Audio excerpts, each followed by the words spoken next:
back to you after the NPR break, but please hang tight. We want to hear from you today here on the Sunday Forum. This is Walter Smith II, the voice of the Tampa Bay area, along with members of the state crew. We'll be right back.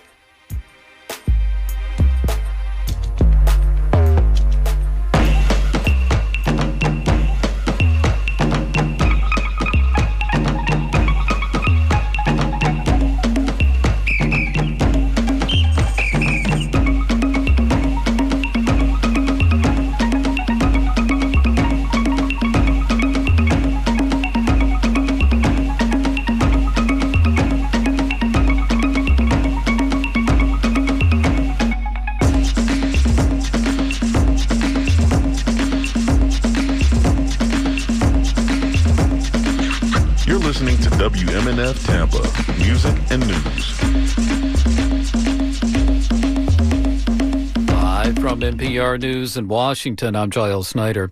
People packed the streets of cities and towns across the nation for this weekend's No Kings rallies, a demonstrations largely peaceful. Karen Czar of member station WUKY reports on a rally in Kentucky, a state where more than 60% of voters chose Donald Trump for president each time he's been on the ballot. In Kentucky's second largest city, the No Kings rally was lively but peaceful, filling the city's courthouse square and ending with a march through downtown. Outside Kentucky's state capitol in Frankfort, a similar atmosphere, chanting, music, and dancing that at times felt much like a celebration. We shall not move just like a tree. Gina Morales said having her voice heard was the most American thing she could ever do. I think a lot of people are so discouraged that they've just shut their mouths, and silence is deadly. 24 official No Kings rallies were held across Kentucky. For NPR News, I'm Karen Czar in Frankfort. The No Kings rallies were held amid the government shutdown, now in its 19th day. Democrats say President Trump should get involved to bring it to an end, but NPR's Danielle Kurtzleben says Trump has so far remained on the sidelines. Republicans and Democrats alike are dug in, and Trump doesn't seem himself to be in a hurry to fix things. He's using the shutdown to pick winners and losers within the government. He has said he's trying to hurt what he calls Democrat programs. And meanwhile, while some workers are starting to go unpaid, he says he's going to make sure that some, military, FBI, ICE, that they will get paid.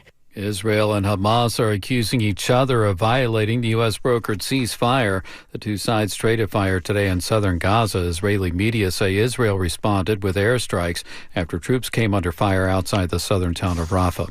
A busy 17-mile stretch of Interstate 5 in Southern California closed for hours Saturday while the vice president and defense secretary attended a live fire event at Camp Pendleton. From member station KPBS, Andrew Dyer reports. Vice President J.D. Vance tells the 15,000 sailors and Marines the days of leaders injecting politics into the military are over. Now, when officials try to shift focus to mandating diversity quotas, or they try to inject partisan politics into the American armed forces, they impede the Marine Corps' ability to do its best work. Defense Secretary Pete Hegseth was greeted by raucous applause. I think you guys might be my favorite. Don't tell anybody.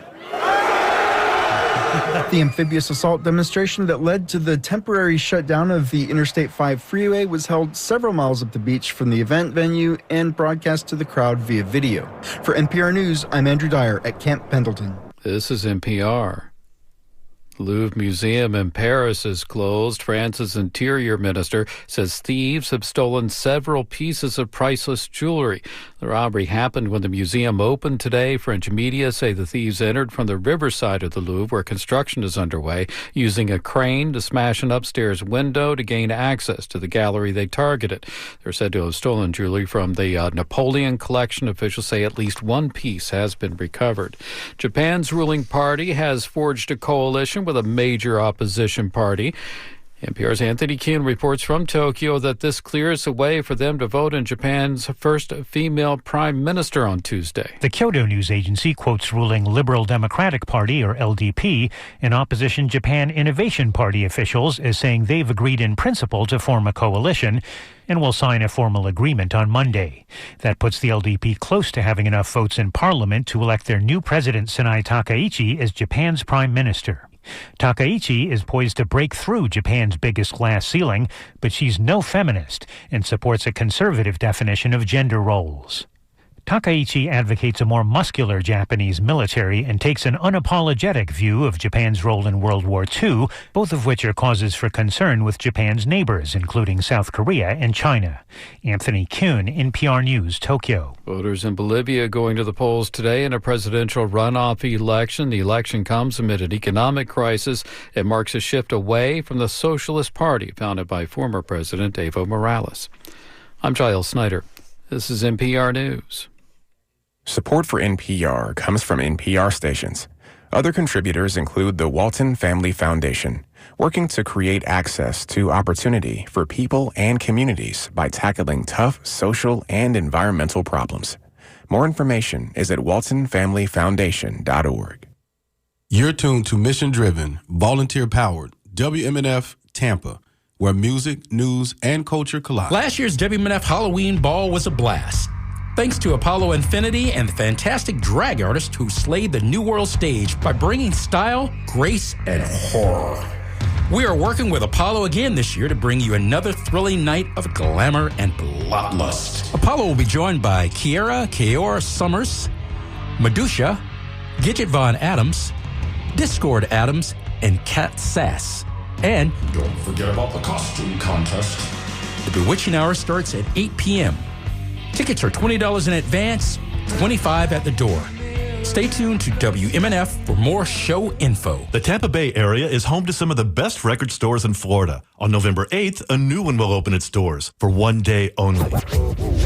The WMNF Record and CD Sale, Saturday, November 8th from 11 to 4 at the WMNF Studios. Thousands of records and CDs from every genre, all in great condition and priced to move.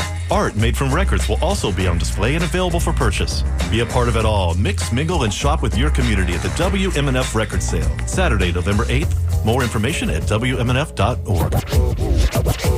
Now you don't have to wait till 9 a.m. to hear Democracy Now!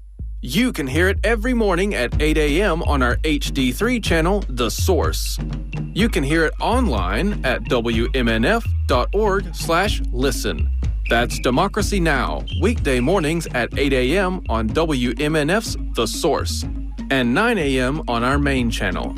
And it's replayed on The Source at 5 p.m. every weekday afternoon. Theater Exceptional has for a decade been teaching neurodiverse students and putting on full-length plays performed by those students. Director Brianna Larson will be offering opening remarks for the next Living Mirror playback show here in the WMNF studios on Sunday, October 19th at 2 p.m. And some of her students will also share their stories, which Living Mirror will then reflect back with improv techniques.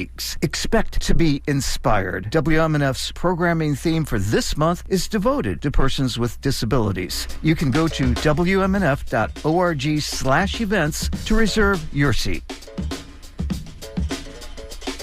Right now, you are tuned to the Sunday Forum with Walter L. Smith II and Miss Annie Miles.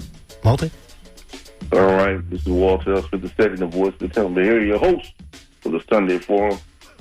And members of the Fourth Estate crew are in the house. MB. Yep. We had a great first half. As we go into the second half of the show, we hope that other people will join us. How many calls we got out there, man? We got some calls, huh? Looks like we got one. Go ahead, caller. You're on the air. All right. Well, good morning, good morning, good morning. Good morning. Good morning. How we doing? Good. Not as good as you. Hey, let's tell you something. Miss Annie having herself a good time right now. Billy, yeah. I was trying to reach out to you. You know where I'm at? Where you at? I'm in New Orleans, baby. Oh, all right. I'm in New Orleans. You heard you some beignets yet? No, not yet. I'm on the Tom Joyner Fantastic Voyage Cruise. Yes. Oh, okay. Exactly. All right. This is on my bucket list, my getaway vacation, but I still want to make sure I was here for you guys and for our listeners to let them know. As hard as you work, you got to play as hard. Sometimes you need to take time out and just breathe and relax. That's right. You know, and do nothing. And that's what I intend on doing on this trip. Okay. I'm just going to meet people and do nothing. All right. That's it. Enjoy. Exactly. I wanted to comment on what Walter was saying in regards to the housing. That is so very important. Before you get to talking about the housing, let's say, wait, hold on. I got to ask you. Even on vacation mobility, he does this to me. What do you want, man? I gotta ask you because you're on the Tom Joyner cruise, right? Again, shout out to my frat brother Tom Joyner. Let me just ask: are they doing the water fight, the water gun fight? I'm pretty sure they have a lot of activities planned. Remember, and this was because I wanted to support, you know, the HBCUs and everything. So that's what this trip was really about. Everybody coming together, you know, to support our college, our black colleges and everything. But I'm pretty sure they got the water fights. I'm looking for the spade game, first of all. I'm looking for the spade game to a crack with somebody. Yeah, that's what I'm looking forward to. Well, traditionally, when they do the water gun fight, they do the light skin versus the dark skin. Oh, Lord Jesus. We still haven't done away with that yet. Exactly. Right. Not on Tom Joyner's cruise there. Oh, my goodness. Lord Which side you on, Andy? What's that? Am I on the light skin side or the black skin side? Is that what you're asking me? I'm Carmel. Carmel side. Right. I'm beige. Look, I told my brother I said I'm beige. Okay, then how about that? So I can go either way. All right. Y'all crazy. But no, listen to me. I'm having a wonderful time. And when I say to you, I love seeing how we get together and there's no chaos. Because I met a lot of people that was coming from different, you know, states and everything for this cruise and whatnot. And now I do want to make this comment. I do want to make this. Now, Walter, Mobili, y'all know I'm very straightforward and very outspoken, you know. So as I'm getting, and I did travel first class. Let's be clear. Okay. I did travel first class. Let's be clear on that part of what I'm about to tell you. Okay. All right. So I've traveled enough in my lifetime to know sometimes we overpack. We don't need to.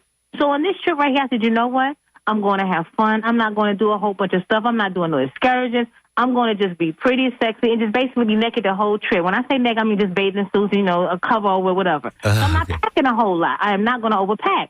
So I got down to one suitcase and then my pocketbook. Now, let me tell you, I took the time to pack this strategically so I don't have to worry about having to put no bags up under the plane or nothing like that. I don't have to do none of that. I can just carry this on with me. I'm saying this to say when I get to the airport, I get to the time for me to board, and this gentleman wants to say to me, oh, no, we have to put that up under the boat because up under the plane because it's too big. I said, no, it's not. I said, get a measuring tape, but no, it's not. Oh, yeah, because, see, you got it extended. You know, when you have the suitcase, you have the other part that kind of like extends to give you more room. God. Now, you listen to me now, yes. So I said, sir, I am not putting this up under the plane. I said, I'm telling you, it will fit. So he throws a tag on it anyway, Walter. He throws a tag on it anyway. Now, Mobili, remember how me and you be talking, saying people, you know, people just running around here just mad and angry. Sometimes they don't even know why the hell they mad. This was this person's issue, obviously, okay? He probably shouldn't have came to work yesterday. So anyway, as I'm getting on and I'm pushing this bag, okay, against his wishes, I'm pushing onto the plane. Another brother comes from behind me. And when the guy went to take it back, he said, no, ma'am, you have to take it back down there, and because they put a tag on, they have to put it up under the plane. The gentleman stopped and he said, she said no. Oh, he stood up for you. He spoke up. This brother said, she said no, she don't want it to go up under the plane. And it can fit. So, and I love that he threw some of her medical equipment is inside there. Okay. Quick thinking, yeah. No. Exactly. Her medical equipment is inside there. So the gentleman on the plane, he takes the bag, Mobili. And let me be very, very clear on this as well. This is a very expensive DKNY bag. Let me be clear on that too, okay? Oh, my God. So you pushing my bag around, you really about to make me mad, okay? So he pushes the bag on the inside. The brother came from behind me and grabbed the bag and went to go pull the tag. I said, okay, stop now. It was at that point that the spirit came over and said, stop before y'all get put off this damn plane. Okay? before we become a video. So listen to what I did. You better end up on the video. Yeah, exactly. We would have became a video. So I said, okay, stop. Everybody just stop. I said, listen to me. Let's let these people come on the plane, okay? I said, we'll deal with this afterwards because, sir, I'm in first class. Because obviously you getting mixed up with my color, okay, and not understanding. I'm standing here fighting for a reason. I paid, and this damn bag is going up in there. One way or the other is getting there. But we're going to let these people get on the bus. So I go and I move my bag. I take it with me, and I slide it in between the chairs. So then the gentleman that helped me, he went on back to his seat and everything. So we get everybody know. Now, the same stewardess, he's looking at me. Like, he just straight eyeballing me, right? I told her, I said, excuse me, baby, may I borrow your arms? Got the white man. Can you please lift this bag up and stick it in that shelf right there? Okay? Again, in first class. He gets it up. He puts it up there. When I tell you this little stewardess person has looked at me and rolled his eyes, baby, you can go take that home to your mama. Because like I said, this bag is not coming back down. It's not coming back down. Wow. So ending this story saying sometimes you have to stand up for yourself. You have to stand up for yourself because as long as they feel they can do what they can to us, they're going to continue to do it. Because had that gentleman not stepped in, we would have been going with having this scenario back and forward, and then I probably would have been put off the plane because it was not going up under that damn plane. But, yeah, sometimes you do have to stand your ground, but you got to stand it in a way that they see that you're not the aggressor. You're just trying to get clarity and clarification that what you're saying is correct. That's all. So right. I want to put that message out there. It was worth the fight because, yes, my bag did end up where it was supposed to be. And, damn it, again, I paid for first class. You're going to act like you know that, sir. You're going to act like you know that, That's right. okay? That's right. all I'm saying. That's all I'm That's saying. right. That's right. MB, she just wanted us to know MB, she was just trying to find a way to let us know that she flew first class. Look, but wasn't treated like that. And I want to be treated like that, my Billy. Exactly. I worked hard for this, and I want to be treated like that. Because you sit up here smile, and the part that really got me, you sit up here smiling at these white people, and I'm looking at their damn bags. They got 3 bags in their hand. I had 2. This suitcase in my pocketbook. Don't play with me, sir. Don't play with me. But yes. And it was only 2 of me, 2. When I say 2 of me, I mean 2 black people that were sitting in first class doing this trip. Yes. Oh, and I did it because I'm trying to find. You think I'm playing, but I'm serious, Walter. It's real. And let me say to our brothers and sisters that's listening, first class does not cost that much. It really doesn't, because you can find you a good trip. And if you have any type of credit card, whatever, get one that got points to it because I upgraded because I had points on it. Okay. Because I'm spending money on this credit card, so you can use those points instead of money. But it's not as expensive as everybody thinks just because it says first class. It really is not that expensive.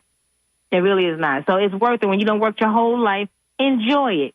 And I'm going to be honest with you, the only thing they're doing is just giving you extra leg room and you get some extra peanuts and a drink. That's all. Right. That's really all it is, for real. But attitudes in this country is almost like the attitudes towards freedmen during Reconstruction. We hate you. You're acting so uppity when you're acting like you're in first class, and we're not going to treat you as such. So, no, you have to demand equal treatment wherever you are. Absolutely. You truly do. We need to stand up for that. And again, taking it back to what Walter initially started the show out with that housing. Whether you do Scott or whether you do Young, hold them accountable for that. How are you going to make housing, more affordable in a District 5? And just like you say, well, they got all these contractors coming in and everything, and they're not obligated to put a certain amount of housing aside. Especially if they're not getting any federal funds, they're not obligated. So now they're going to take over that community and put what they want to put there and basically, get people moved out, gentrified, as we say. But I do want to say this. I think Scott or Young, whoever wins, need to find a way that they can have those business owners that's in that area, small business owners, whether they're black business owners or not, if they're in that community, those small business owners, they can get together and do something. Just like we were saying, we were talking about before with them getting together to create something, a coalition, what have you. They should try to do something like that because in other states like Dubai does things that way. It's the business owners that help these homeless people by giving them something, by becoming their sponsors and creating housing for them. And I'm pretty sure there'll be some type of tax write-off or something for it as opposed to getting these people pushed out of their homes. Well, it's called enterprise zones in America. You could get benefits by helping people who are certain zip codes and living under the poverty line. So, yeah, you can, and they used to do that for poor whites in this country where they would, if you gave them a job, you gave them a house too. So you can still do that if you really, really wanted to. Is that the emphasis? of these business owners is the emphasis on law and order, and we're going to jail the homeless. And that's the attitude that, you might be seeing coming, because there's a very disparate district with Channelside and downtown on one side, and you have poor people on the other and working class people in the middle. So, it's a big question, and it's a real question given the climate right now, whether or not, if it's law and order, we can see troops in the streets because of a meddling governor and a president. But I think that's why it's important. Walter, don't you agree that we have to really study the people on the ballot and what their real values are, because we know they're going to try to stick around. And whether they are going to be agreeable and amenable to this plight that we have, and as we look at the issues surrounding this plight, are they well suited to that? Are they going to succumb to and again the mayoral part? Are they going to be the ones to do the tap dance and grinning show until they get to the table for the mayor? Mm-hmm. Whomever the mayor is, if the mayor is that kind of person, that is not going to support this type of support a housing effort in this community. Let's look at the realities here. The reality is that we're losing our communities. We're losing our communities. There's a need almost to create a whole new, community,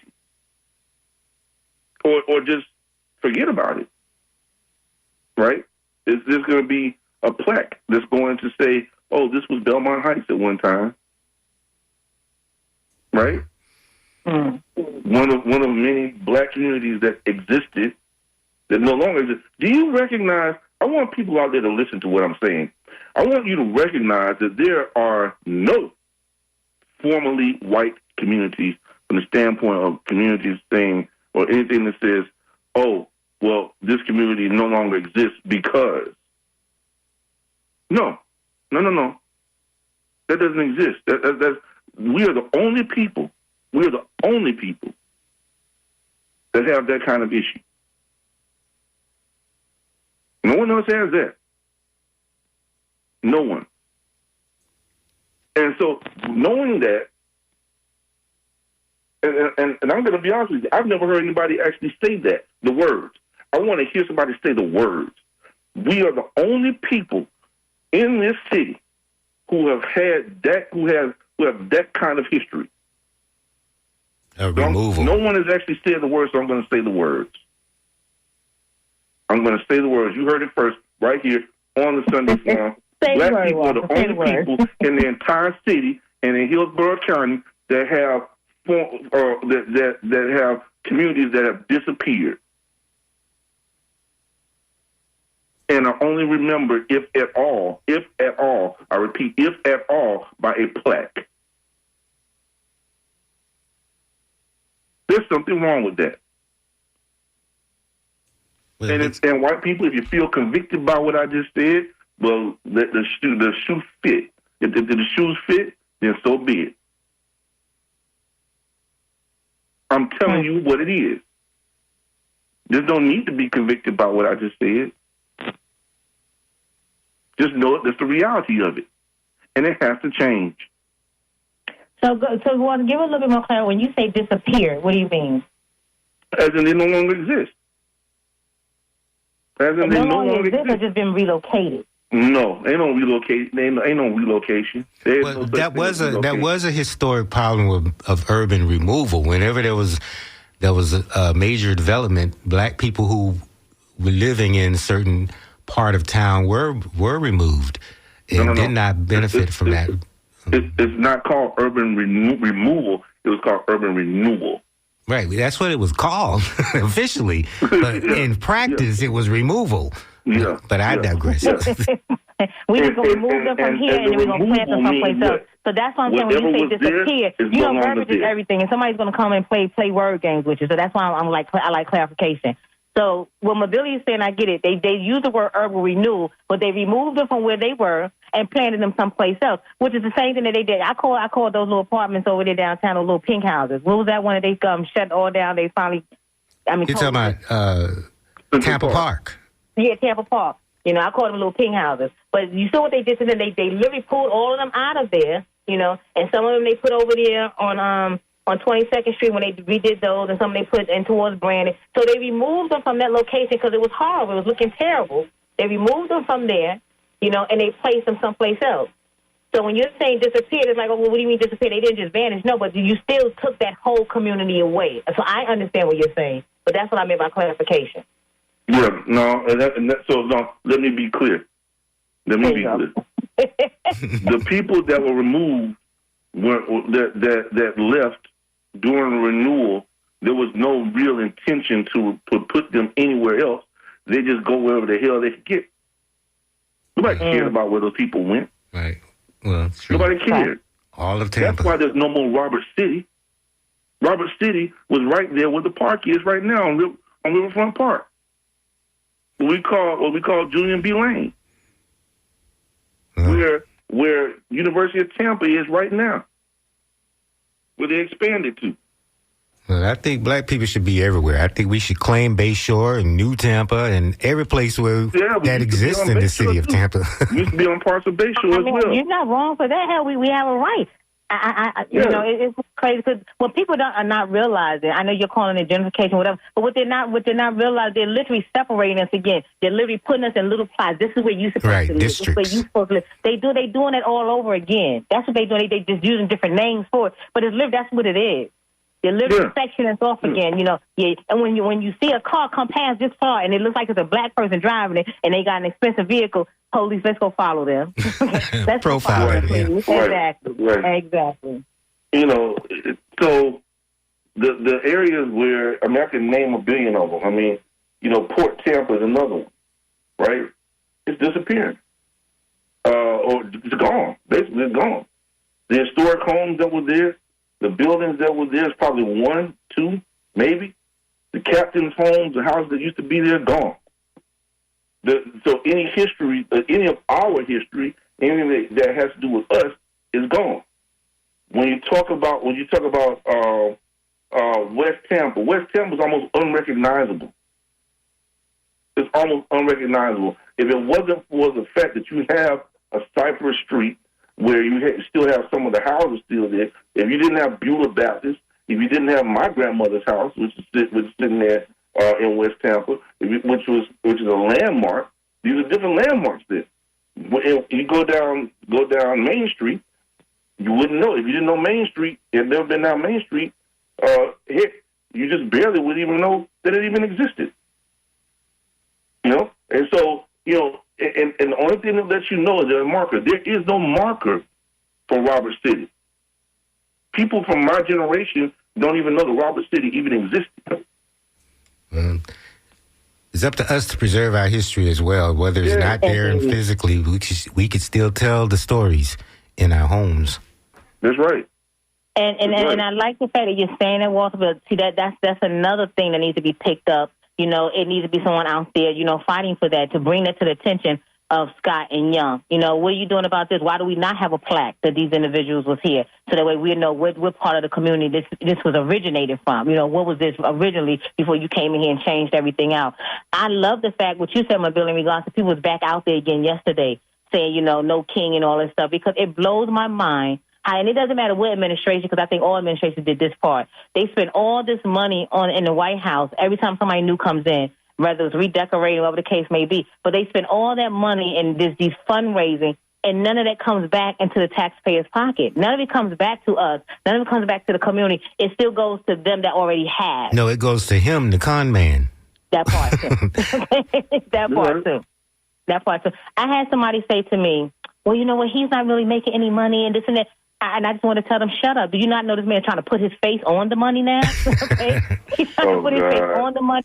So please go sit down and shut up and read, okay? Well, I heard a rumor that there was going to be a bill promulgated by the Democrats to not pay the pension of a president that violates the Constitution. So that could be a thing. Listen, I hope that's the case. Honestly, this has gotten way out of hand. This has gotten way out of hand. It is trickling down to the various parts of the United States, including our state and our communities. We are seeing remnants of it. We are seeing aspects of it, and it is dangerous. Now, let me be lucid. Let me be clear about this point. There are the fact that these things are happening does not mean that that's the end of the world for us. Oh. Well, Max will say that's what it is, and that's what it is. No. No. That's not how this goes. That's not the end of our story. This does not mean anything. Okay? Get yourselves up, like Outkast said. You better get up, get out, and get something. You understand? Go out there and get something. Do something. Okay? Listen, when they talk about gentrification, you know one of the reasons why gentrification works the way it works? It's because of who the participants are. Gentrification is a textbook term. It is not a racist term. It is a textbook term. It's a term of economics. It's a fact. Okay? The fact that it is associated with racism has to do with the practice of the terminology, the practice of the thing. Let me say it again so everybody hears what I'm saying to you. I'm not trying to talk down to anybody, but I am trying to make sure that everybody understands exactly what I'm saying. The term gentrification is not a racist term. It is an educational term that is used in economics. It is only considered to be a racist term because of its practice and how it is practiced. Mm-hmm. But the reason that we don't like gentrification is because of the practice. We need to take part in gentrification from the standpoint, from the standpoint that we need to take control of how our communities change. Gentrification has to do with the change of the community. If and I like how you control the change of the community, then there's who else is it? There's no one else to take control of that but us. So use your CRA. Make your CRA do what the CRA is supposed to do. Make those banks pay what they're supposed to pay. Borrow from them. Take the grants that are out there. Use the grants. Use the systems. Use the programs that exist. Can we all sit on the CRA board? Yes. If you live in the area, or if you have a business in the area, you can sit on the local community advisory board, which tells the CRA exactly what the people want. Exactly. I like that you're saying that, Walter, because understand something to our listeners. You have to play some part in this. You have to understand that. You know, I understand. It's like, well, how do I get involved? What can I do? And I'm afraid of exposure, whatever the case may be. But change only comes through involvement. I mean, point blank, period. Yeah. Point blank, period. Change only comes through involvement. And sometimes that means stepping out of faith, stepping out of your comfort zone. And yes, and it is a risk. But again, where you are right now, you would not have been there had your ancestors not taken risks. So we need to really, it always comes back so you can understand that. You would not even have the liberties that you have now had they not stood up and took risks. And again, they went through way much more than what can happen to us right now. See, we're so materialized. We're afraid of losing the basic things. You know, they had nothing. We call that. They fought when they had no electricity. They fought when they had to walk miles to get water, miles to go to school, miles to get a job, to wash somebody else's clothes. Just think about that. So what you're fighting for now is for the next ones to come up, your grandchildren, your great-grandchildren. So how can you not say it don't matter? How can you not say your vote don't count? How can you not say your voice don't matter? Because it does. Had it not been for them, you wouldn't have what you have right now. So understand that. Understand that. That Social Security you're receiving, it was because of what they fought and stood for, what they died for, what they were hung for, what they were beat for. Understand that. And this is the part that nobody wants to say this straight, point blank truth. So to sit there and say, I can't do anything, and sit there and say, it don't matter, to sit there and say, oh, I'm standing up, but they still going to do what they want to do. Oh, it's already been decided. Well, damn. Yeah, that's just the lazy way out. That's the cop-out. Exactly. If you're going to find a way out, you're going to find a way out, and that's all you're doing. But then you want to, on the other hand, flip that coin, and then you want to complain. You know, what we used to do is go sit in his fourth estate. That sometimes used to go sit at the courthouse just to watch the courts, to watch the judges. But you can also go sit at city council. You know, we have to do that and be there every Thursday at 9 a.m. so that you'll know what shenanigans some people on the council are up to. That's right. I mean, it is what it is, guys. It is. And we got to stand up. You see Connie Burton, right? And I want to say one last thing. I also want to say this.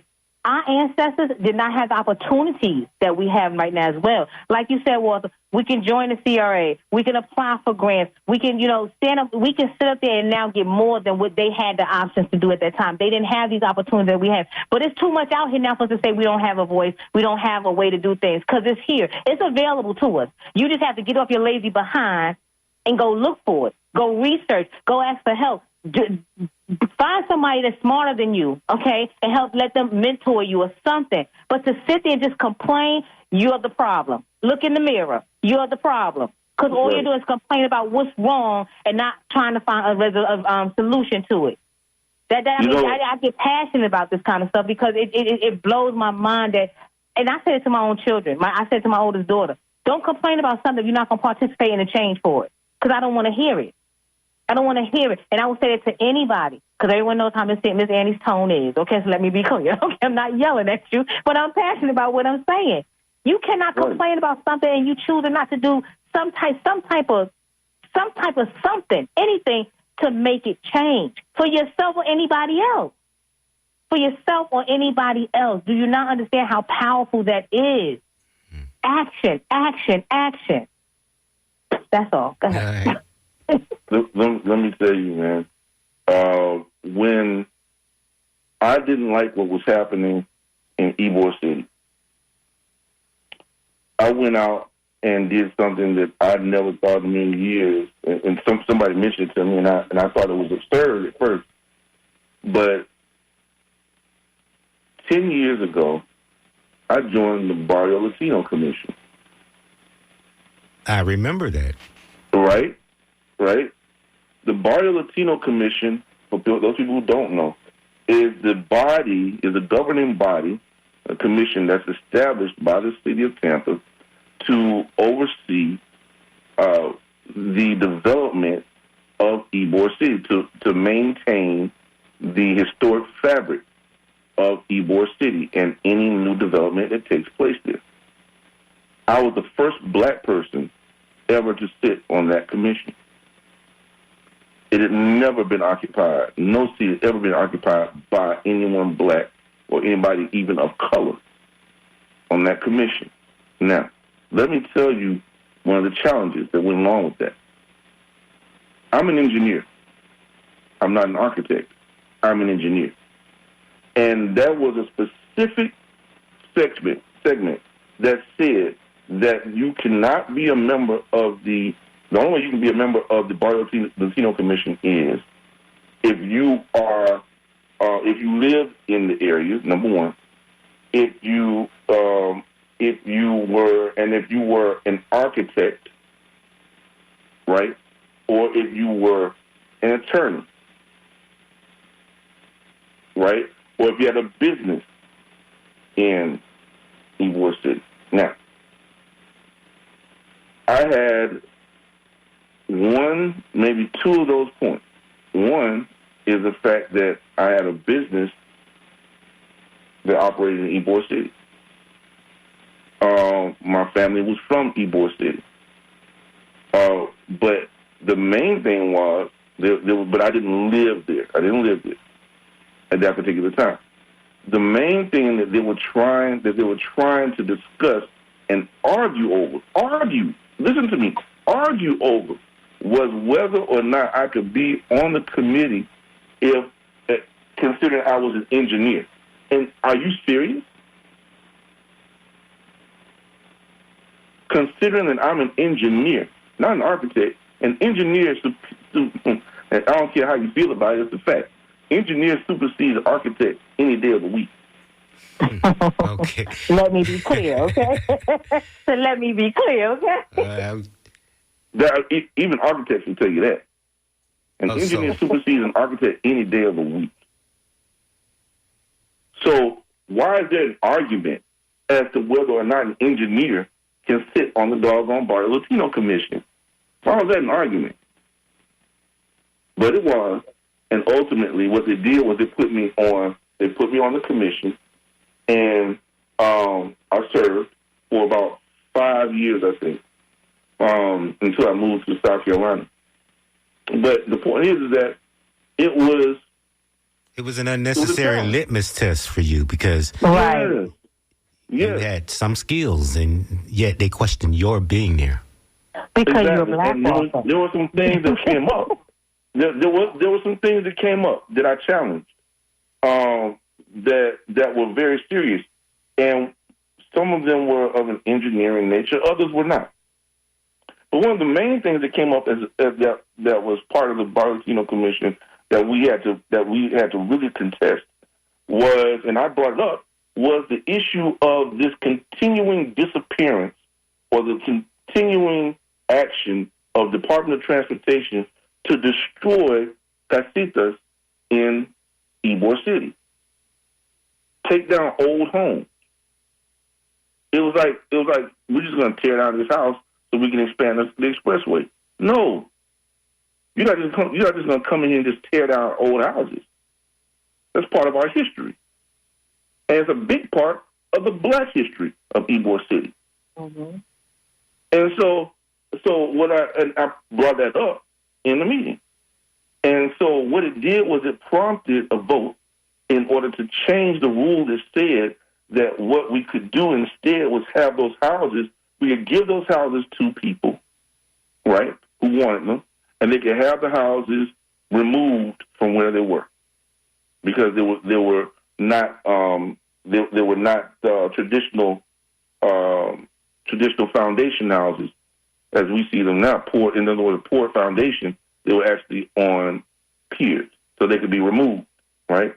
And so it saved a lot of houses, but it also brought into question how those historic homes were being treated, right? That type of thing that's the type of observation, the type of advocacy that we need to have in our communities if we're going to save our communities. Let me ask you a question, Walter. Sure. Do you think one of the reasons, like you said, you was the first black person to be able to be on that committee, what have you? So they knew they could not come at you from that angle. They could not come from you based on your culture, your race, whatever. So maybe that's why they took another route and tried to come at you for comparing you to an architect and an engineer, making that comparison.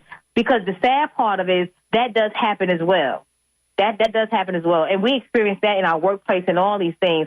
And the fact that you did get up there on a committee and you did advocate for the community, that you have changed, how they look at those houses now and what they do in comparison. But these are some of the things that we need to have, in the back of our minds when we realize that they're trying to push us over, they're trying to deter us, because they can't come to you from a race point saying, well, no, we don't want him, because we've never had a black sit on this committee, such and such. They can't come at you that way. Yep, you just don't have the actual requirement. So now we're going to come at you from that point of view. So they had to compare architect or engineer. And right. The reason I'm making a point of that is because somebody that's listening to us could be experiencing something similar to that. So just take a minute, take a step back, and look at all your other options that may have available, because they're not going to come at you directly. The enemy is always going to find a whole other way. They're going to find a roundabout way. They're going to play chess on you while you're still looking at the checkerboard. So just pay attention to what's being said. Exactly. Yeah. So I had to come at them and say, listen, I'm an engineer. I'm not an architect. I'm an engineer. Mm-hmm. And so in saying that and looking at that point, it was important for them to take a step back now and say, okay, well, we got to take that into consideration. And in doing so, what they did was this, and this is the part that's very important. They made me what you call a reserve member of the Barrio Latino Commission, right? So you're a member of the Barrio Latino Commission, right? But when somebody does not show up, they'll call you. And what I used to do is I'd just go to the meeting anyway. That part. That's right. Right. See, if you want me out, you got to kick me out. That's right. And let me ask you, as a reserve, did you even have a right to vote? Do you have any voting rights as a reserve? I had a right to vote. I had a right to vote, exactly. Okay. My presence there meant that I had a right to vote, number one. Number two, I had a name tag and everything like that they had to have in place. They would call me and say, Mr. Smith, are you going to be there? Yes, I'll be at the meeting. Okay, so there you go. And for our listeners, please understand when I say to you, when I bring up certain subjects and topics like that, it's not just about it being a race issue, but it's the fact that you cannot eliminate that it may be an underlying race issue because it may not come into you directly from that. So it's just another roundabout way to keeping you out, to keeping you separated. Okay, so it's not everything has to be about race. But if you know that you have the qualifications, you have the requirements, to do a particular job or to sit on a specific board, what have you, fight for yourself. Closed mouths don't get fed. Fight for yourself. And Ms. Annie's always said that because I'm saying to you, I've experienced this. I still experience this. And when you tell individuals how you're succeeding, oh, believe me, they can look at you smiling all day long, but it doesn't mean how dare you. How dare you think you're more than who you are. Be happy for what you have. These words have been spoken, okay? And I'm saying this from my own personal experience. But you know what? I don't argue back and forth with them. I hit them another way. And then they realize, oh, okay, yeah, she's for real because I'm not playing with you. I'm not playing with you. But what I'm not going to do is never undermine who I am. I'm going to give you an example of something, folks, and I hope you're listening. Do you have any calls? Yes, we do. Got a couple of calls. Okay. Before we do, let me point this out. There was in Los Angeles. There's a place now called West Adams, Los Angeles.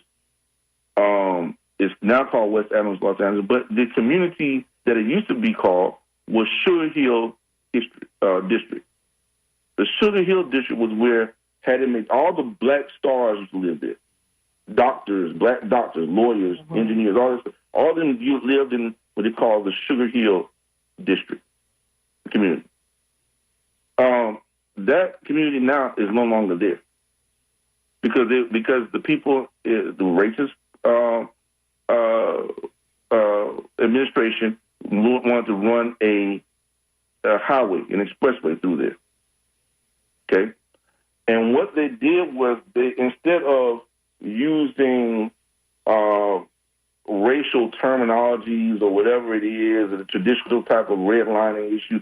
No, what they said instead was that it was a blighted community.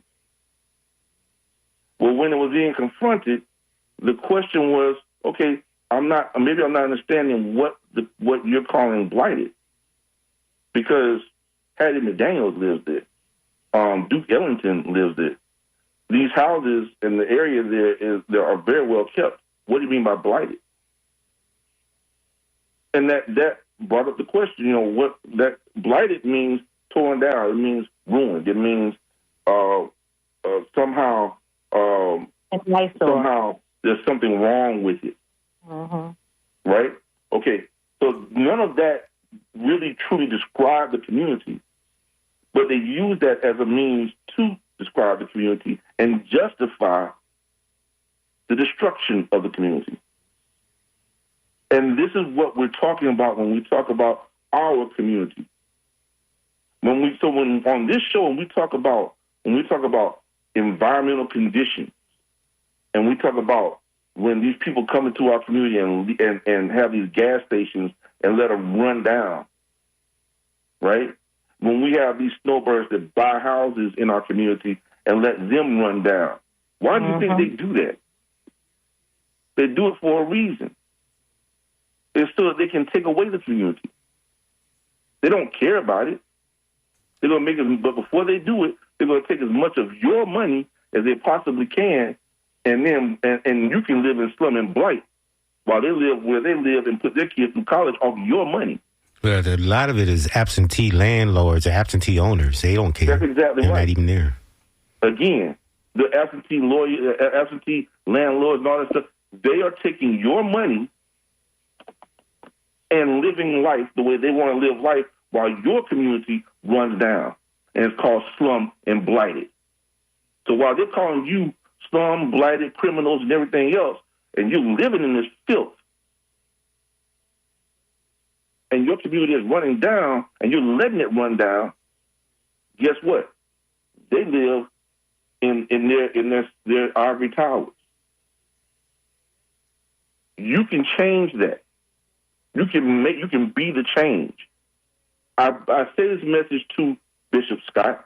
I say this message to Nia Young.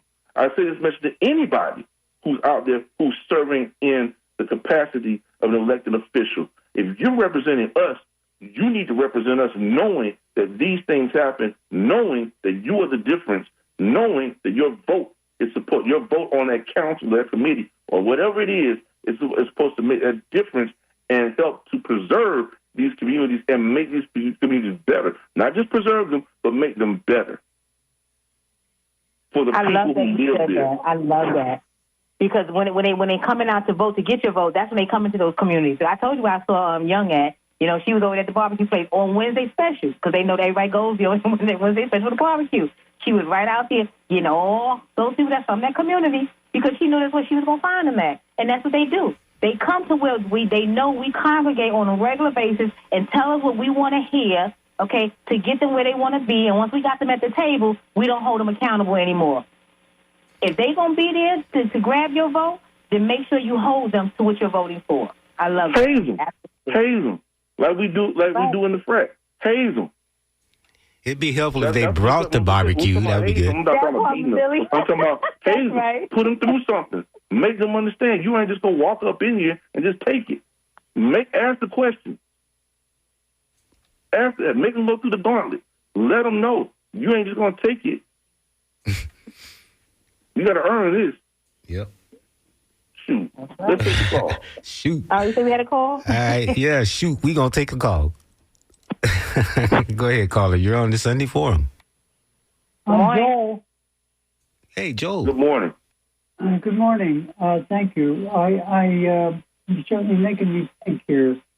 In April of 23, after living in an apartment for 30 years, my new landlord informed me that my rent was going to double, and I just had to find other arrangements for living.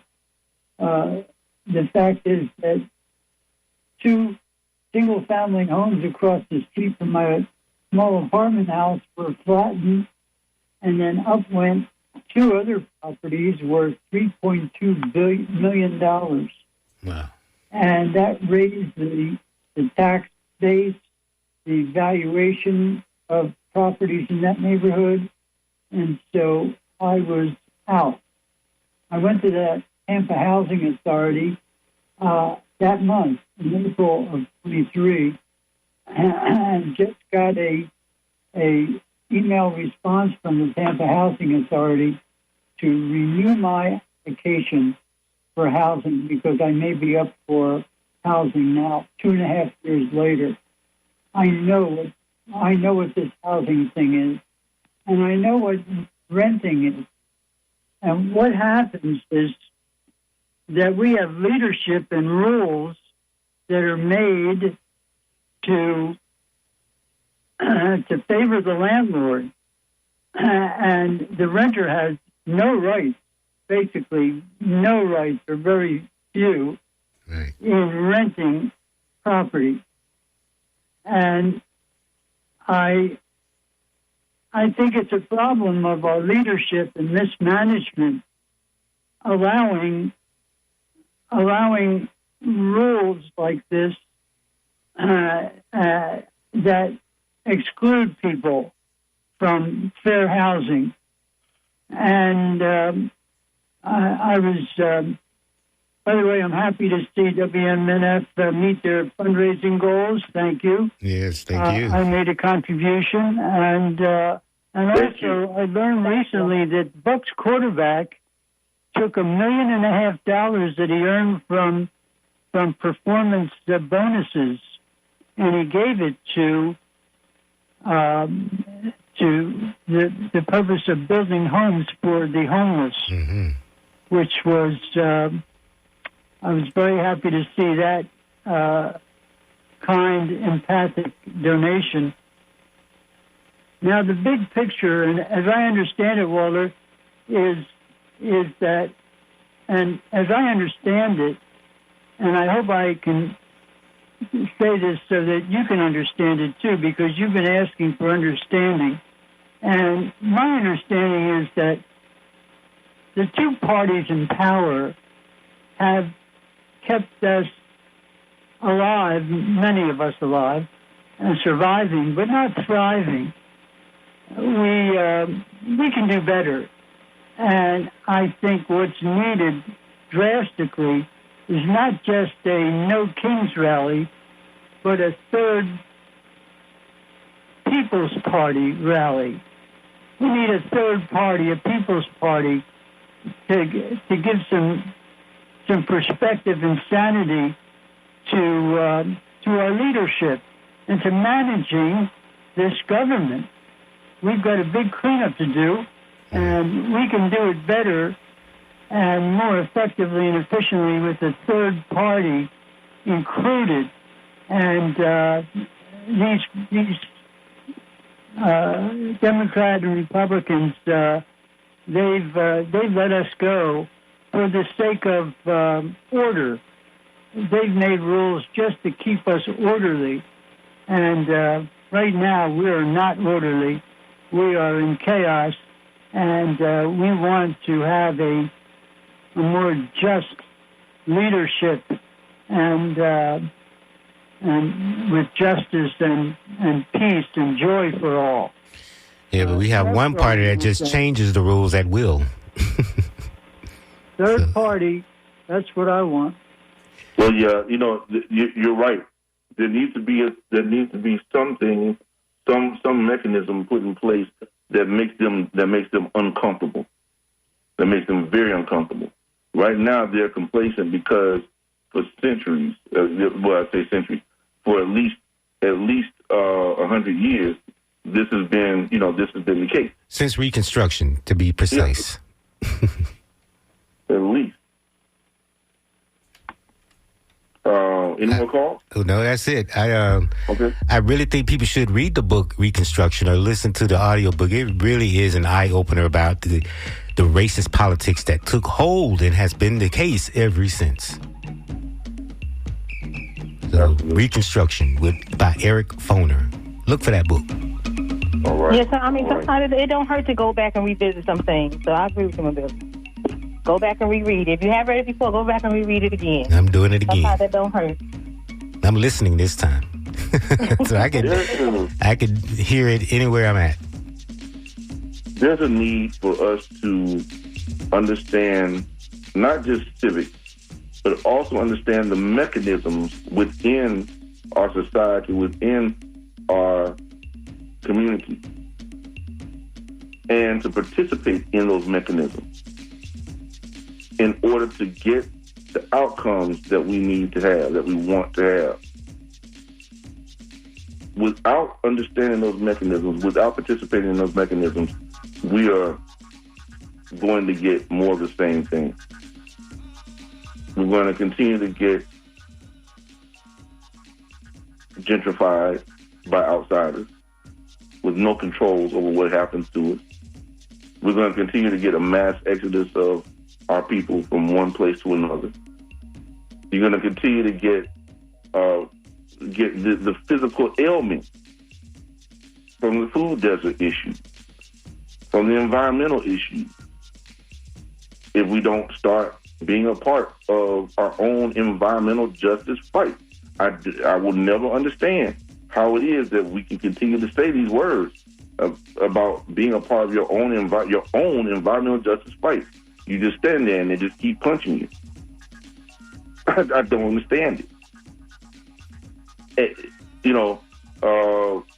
But I will tell you this. On November 1st, there's going to be a rally. There will be a demonstration on December 1st with a press conference called Burn the Bill. Burn the Bill, November 1st, Saturday, from 9 a.m. to 1 p.m. at 905 North Albany Avenue, the Dr. Walter L. Smith Library and Museum. 905 North Albany Avenue, the Dr. Walter L. Smith Library and Museum. Come by and be a part of the change. Learn other mechanisms that you can work within. Bring your bill with you. Bring your TECO bill, your Tampa Electric Company bill with you. If you think that your bill just automatically goes up like that just because, it doesn't happen just because. Things don't happen just to be happening. They're made to happen. They're made to happen. And you have a choice, a way to make this thing change. And I got to tell you, you are the difference.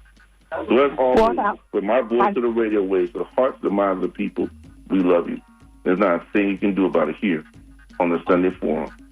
And blessings and prosperity to you all. And once I will be at that one on the 1st. All right, guys. This is Annie Howard at New Orleans. I'll see you next Sunday. All right. Enjoy. And this has been the Sunday Forum.